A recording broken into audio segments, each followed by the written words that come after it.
এল নিনোর প্রভাবে তীব্র খরা ও পানি সংকটের আশঙ্কায় পানামা খালে জাহাজ চলাচল সীমিত করার সিদ্ধান্ত নেওয়া হয়েছে।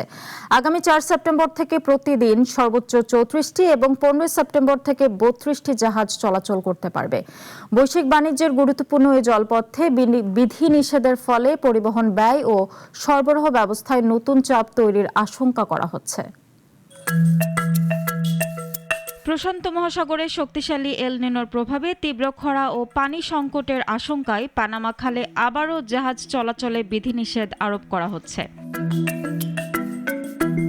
পানামা ক্যানেল অথরিটি জানিয়েছে, আগামী ৪ সেপ্টেম্বর থেকে প্রতিদিন সর্বোচ্চ ৩৪টি জাহাজ খালটি দিয়ে চলাচল করতে পারবে। ১৫ সেপ্টেম্বর থেকে এই সংখ্যা আরও কমিয়ে ৩২টিতে নামিয়ে আনা হবে।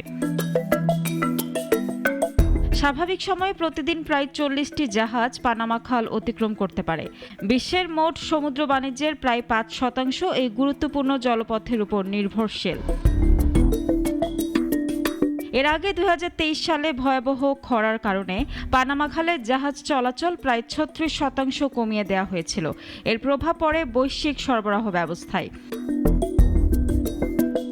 বিশেষজ্ঞরা সতর্ক করেছেন, নতুন করে জাহাজ চলাচল কমে গেলে পণ্য পরিবহনে বিলম্বের পাশাপাশি বিশ্বজুড়ে পরিবহন ব্যয়ও বাড়তে পারে। পানামা খালের কার্যক্রম পরিচালিত হয় লক ব্যবস্থার মাধ্যমে। প্রতিটি জাহাজকে এক স্তর থেকে অন্য স্তরে তুলতে ও নামাতে বিপুল পরিমাণ স্বাদু পানির প্রয়োজন হয়। এই পানির বড় অংশ আসে গাতুন হ্রদ থেকে, কিন্তু খরার সময় ও হ্রদ থেকে রাজধানী পানামা সিটি ও আশেপাশের এলাকার মানুষের জন্য খাবার পানীয় সরবরাহ করতে হয়।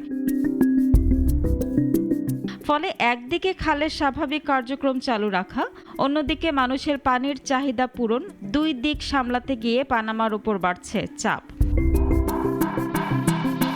বিশেষজ্ঞদের মতে, দীর্ঘস্থায়ী খরা অব্যাহত থাকলে বিশ্বের অন্যতম গুরুত্বপূর্ণ বাণিজ্য পথ পানামা খালে জাহাজ চলাচল আরও সীমিত করার প্রয়োজন হতে পারে। ইরতিফা রহমান, নাগরিক।